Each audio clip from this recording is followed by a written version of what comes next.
J'ai changé d'état. C'est nul! Ouais, c'est pas faux. Allez, envoie le générique. Fusion! Bonjour les padawans de la physique, Obi-Wan pour vous servir. Bienvenue sur la chaîne qui répond à vos questions. Et pour ce faire, laissez-les dans les commentaires et j'y répondrai lors d'une prochaine vidéo.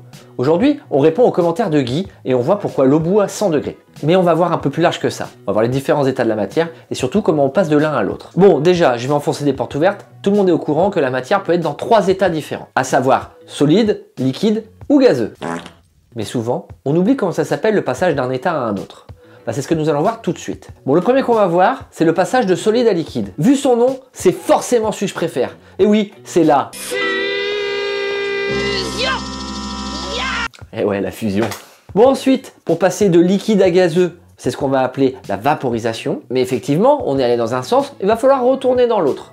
Donc pour passer de gazeux à liquide, c'est la liquéfaction. Et pour passer de liquide à solide, c'est la solidification. Mais il y a des changements d'état qu'on oublie tout le temps. C'est quand il s'agit de passer de solide à gazeux ou de gazeux à solide. Parce que oui, ça se fait. Pour passer de solide à gazeux, ça sera la sublimation. Et pour passer de gazeux à solide, attention, il y a un faux ami, ça s'appellera la condensation. Bon, c'est très bien, là on a revu les bases, normalement tout le monde a déjà vu ça au collège. Mais comment ça marche? Pour l'expliquer, on va prendre un cas simple. On va prendre votre congélateur. Vous, moi, dans le congélo, on a de la glace. Tu prends l'apéro, hein? En général, la température de cette glace est comprise entre moins 18 et moins 20 degrés. On va prendre moins 18 degrés pour notre exemple. Si je prends mon glaçon et que je le chauffe, donc que je lui apporte des calories, qu'est-ce qui va se passer? Est-ce qu'il va fondre? Eh ben non.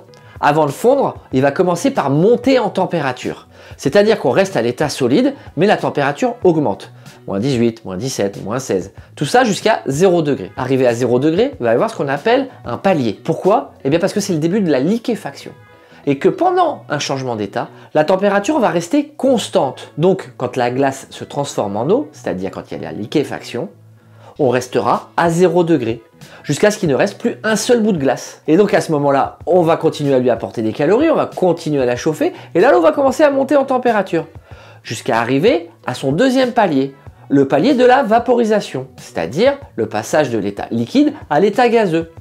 Et pour l'eau, c'est 100 degrés. Palier à 100 degrés, on crée de la vapeur. Sur le même principe que la liquéfaction, on reste à température tant qu'il y a de l'eau liquide. Et donc, une fois que toute l'eau est devenue vapeur, on va pouvoir encore apporter des calories et la vapeur va continuer à monter en température. Bon, bien sûr, on ne l'a vu que de solide à liquide à gazeux, mais on peut aller dans l'autre sens. On peut aller de gazeux à liquide à solide. Il suffit juste, au lieu d'apporter des calories, d'en enlever, de réfrigérer. Mais ça marche exactement de la même façon.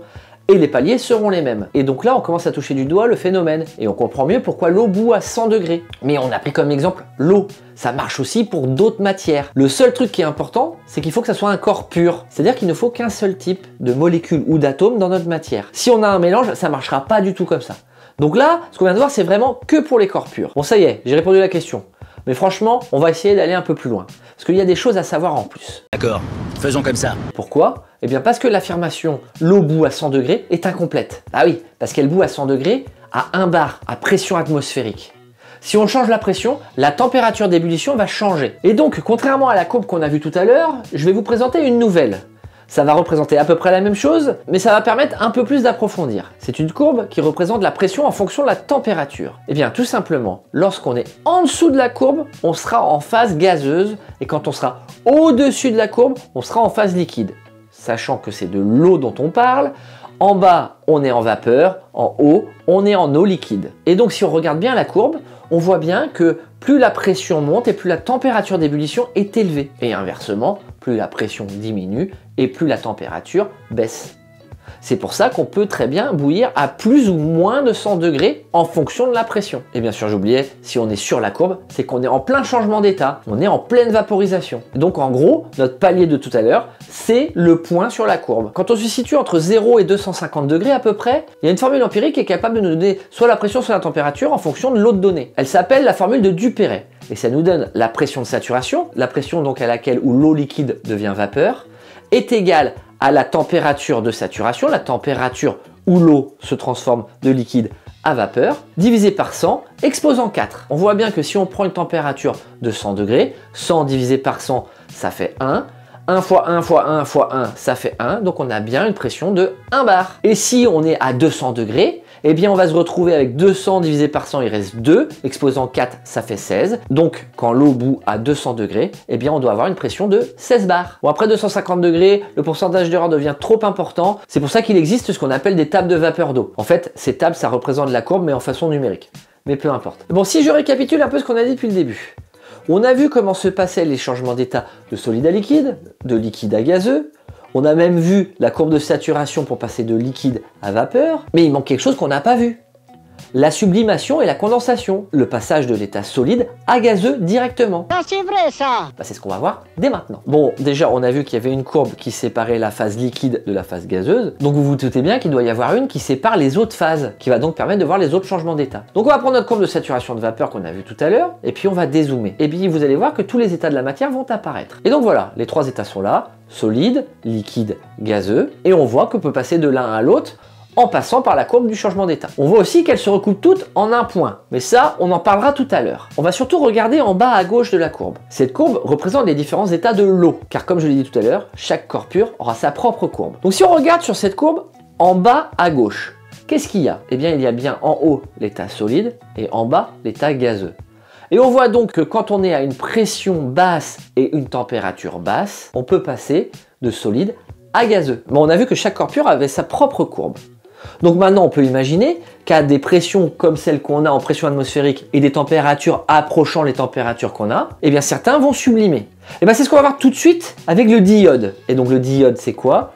Eh bien c'est deux atomes d'iode qui forment une molécule. Et ça existe à l'état solide, à pression atmosphérique à une température de 20 degrés. Et donc là, si ce diode, je le mets dans un bécher et que je chauffe légèrement le bécher, vous allez voir qu'à pression atmosphérique, il va sublimer. Regardez ça.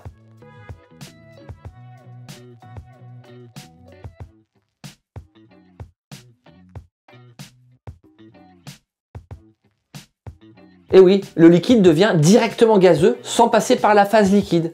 C'est ça la sublimation. Bon, il reste un dernier point à voir. Un point très important, le point où se rejoignent les courbes. C'est ce qu'on appelle le point triple. Pourquoi il s'appelle le point triple? Eh bien parce que lorsqu'on est sur ce point, donc à la pression et la température exacte, les trois états de la matière peuvent être en même temps. C'est-à-dire que si on prend pour l'eau, quand on est sur le point triple de l'eau, on va avoir de l'eau liquide, de la glace et de la vapeur qui vont cohabiter. Le point triple de l'eau se trouve à une pression de 0,006 bar, 611 pascal si on veut être précis, et à une température de 0,01 degrés Celsius. Mais ça, c'est pas très important, mais vous savez que ça existe. Et bien voilà, c'est tout pour moi. Donc aujourd'hui, on aura vu les changements d'état. Si vous voulez, pour une prochaine vidéo, on peut voir les échanges de chaleur qui se passent entre les corps purs. Je pourrais même en parler comment ça marche au sein d'un réacteur nucléaire. Ça, c'est vous qui voyez.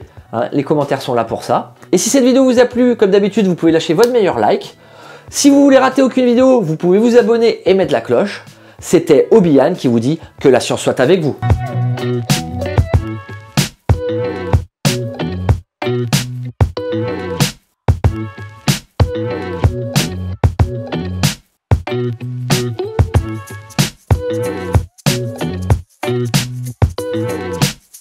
Et bien voilà, c'est tout pour moi pour aujourd'hui.